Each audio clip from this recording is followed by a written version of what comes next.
नमस्कार, नेशन खबर में आपका स्वागत है और मैं हूं सुल्तान। आज हमारे साथ मौजूद हैं दरियाबाद विधानसभा के बीजेपी विधायक शर्मा जी। आपका नेशन खबर में बहुत बहुत स्वागत है। धन्यवाद, बहुत बहुत आभार। सबसे पहले मैं ये सवाल आपसे पूछना चाहता हूं कि समाजवादी पार्टी ने अपने कद्दावर नेता अरविंद सिंह गोप को, जो कि समाजवादी के तोप माने जाते हैं, आपके सामने उतारा है। आप उन समाजवादी तोप को कैसे भेदें? इस देश और प्रदेश के अंदर आज मोदी और योगी जी के नेतृत्व में सरकार की तमाम योजनाएं गांव, गरीब, नौजवान, किसान, माताओं और कमजोर लोगों तक पहुंची हैं। आज इन सब का विश्वास मोदी और योगी पर है। आज भारतीय जनता पार्टी उत्तर प्रदेश में इन्हीं सब के आशीर्वाद से भारी बहुमत से सरकार बनाने जा रही है। नाम कौन लड़ रहा है ये विषय नहीं है, योगी और मोदी जीत रहे हैं। योगी और मोदी जीत रहे हैं। उत्तर प्रदेश में दरियाबाद में पुनः कमल कमल कमल खिलने जा रहा है। 2017 में आप 1,19,000 कुछ वोटों पाकर दरियाबाद विधानसभा से विजयी हुए और अपने प्रतिद्वंदी प्रत्याशी राजा राजीव कुमार सिंह को 50,686 वोटों से हराया।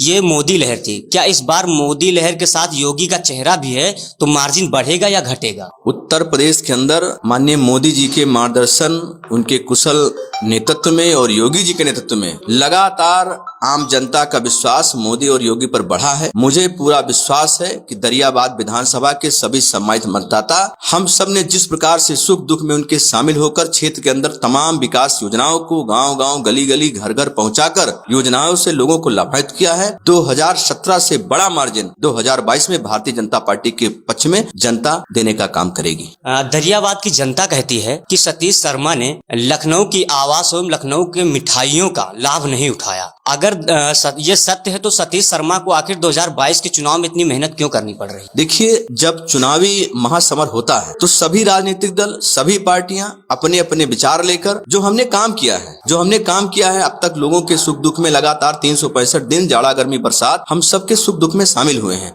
बिना भेदभाव के सरकारी योजना निष्पक्षता के साथ, ईमानदारी के साथ लोगों तक पहुंची है। ये सारी बातें हम अपनी पार्टी का जो संकल्प पत्र है उसको लेकर आम जनता तक हम लोग जाते हैं और जनता से पुनः आशीर्वाद की कामना करते हैं। और मुझे पूरा भरोसा है कि 2022 के इस चुनाव में दरियाबाद की सम्मानित जनता हम सब पर अपना आशीर्वाद प्रदान करने का काम करेगी। शर्मा जी, क्या आप बताएंगे कि आपने 2017 से और 2022 के बीच अपनी विधायक निधि से क्या काम किए हैं और कौन से महत्वपूर्ण काम है जिससे दरियाबाद की आवाम को बहुत उससे खुशहाली मिल रही हो? देखिए, दरियाबाद विधानसभा पिछले कई वर्षों से उपेक्षित विधानसभा के रूप में थी। 2017 में पूज्य योगी जी के नेतृत्व के बाद आज दरियाबाद विधानसभा, चाहे गोमती नदी पर सिल्हौर पुल की बात हो, चाहे रारी पर सुहासा घाट की बात हो, चाहे कल्याणी पर सदेवा पुल की बात हो, चाहे घाघरा पर पीपे के पुल की बात हो, 400 गांव में विद्युतीकरण की बात हो, 2 पावर स्टेशन देने की बात हो, सैकड़ों गाँव को सड़कें से जोड़ने की बात हो, तमाम ऐसे लोगों को जो इलाज के अभाव में दर दर भटक रहे थे उनको इलाज के लिए मदद करने की बात हो,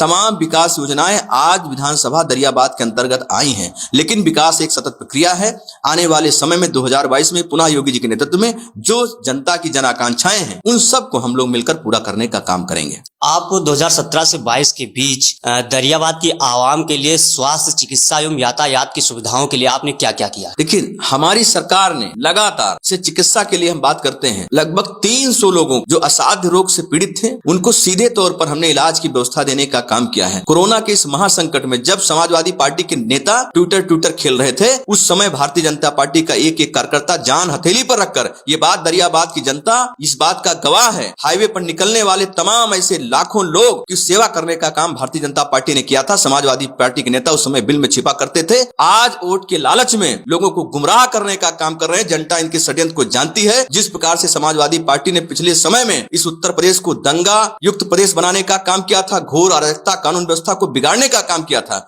आज जनता का विश्वास योगी और मोदी पर है और हम सबको पूरा भरोसा है कि योगी जी के नेतृत्व में हम सब मिलकर एक भारी भरकम सरकार, पूर्ण बहुमत की सरकार योगी जी के नेतृत्व में बनाएंगे। आपने कोरोना काल में गरीबों एवं मजदूरों को किस प्रकार मदद की जिससे वो खुशहाल दिखे? एक कोरोना का संकट पूरे देश और दुनिया में आया, लेकिन जिस प्रकार से मोदी और योगी जी का प्रबंधन था, कितने विषम संकट के बाद हुए योगी और मोदी जी के नेतृत्व में सरकार के जो हमारे प्रवासी श्रमिक थे उनको खाद्यान्न देने की व्यवस्था हो, कोरोना के संकट में 2-2 बार निःशुल्क राशन देने की व्यवस्था हो, तमाम ऐतिहासिक काम योगी और मोदी जी के नेतृत्व में हुए हैं। लगातार सरकारी सभी CSC स्थानों पर लोगों को किट की व्यवस्था करना, लोगों को घर घर पहुंचाना, दवाएं उपलब्ध कराना, अस्पताल में ऑक्सीजन सिलेंडर व्यवस्था कराना, ये सारे काम भारतीय जनता पार्टी के कार्यकर्ता कर रहे थे। समाजवादी पार्टी के नेता उस समय कहीं दिखाई नहीं पड़ रहे थे, समझे। और बल्कि जब यहाँ पर ऑक्सीजन प्लांट बनने की बात आई, यहाँ पर तमाम ऐसे समाजवादी पार्टी के नेता थे, उन्होंने मदद करने का काम नहीं किया। भारतीय जनता पार्टी के जनप्रतिनिधियों ने ही उस ऑक्सीजन प्लांट के लिए मदद करने का, हाथ आगे बढ़ाने का काम किया था। आपको क्या लगता है कि 22 में आप किन मुद्दों के साथ जनता के बीच उतरने जा रहे हैं? विधानसभा दरियाबाद के अंदर, जैसे मैंने कहा था कि मैं एक भाई, बेटे और सेवक के रूप में मैं काम करूंगा। और इन 5 सालों के अंदर पूरे क्षेत्र की जनता ने देखा, चाहे वो बाढ़ का समय रहा हो, चाहे कोरोना का समय रहा हो, चाहे सुख दुख का समय रहा हो, चाहे पारिवारिक कार्यक्रम रहा हो, चाहे धार्मिक रहा हो, चाहे सामाजिक रहा हो, हर प्रकार की गतिविधियों में मैंने बढ़ चढ़कर अपनी हिस्सेदारी करने का काम किया है। जनता का विश्वास आज हम पर है, पार्टी पर है। तो मुझे पूरा भरोसा है कि हम जनता के सुख दुख में तो लगातार हमने जो वचन दिया है, एक भाई, बेटे और सेवक के रूप में तो काम करेंगे ही। क्षेत्र की तमाम विकास योजनाएं हैं, जिसको जो जनता जन आकांक्षाएं हैं, उनको भी हम पूरा करने का काम करेंगे। मुझे पूरा भरोसा है कि आम जनता का आशीर्वाद हम सबको प्राप्त होगा। आप हमारे चैनल के माध्यम से दरियाबाद की आवाम से क्या अपील करना चाहेंगे कि वो 22 में सतीश शर्मा को क्यों अपना नेता बनाएं? देखिए, जिस प्रकार से हमने बताया, एक आम जनता की ख्वाहिश होती है कि हमारा जनप्रतिनिधि हम सबके बीच में रहे, हमारा जनप्रतिनिधि हमारे सुख दुख के साथ रहे। एक जनता ख्वाहिश होती है कि हमारा जनप्रतिनिधि हमारे क्षेत्र में विकास की योजनाओं को आगे बढ़ाए,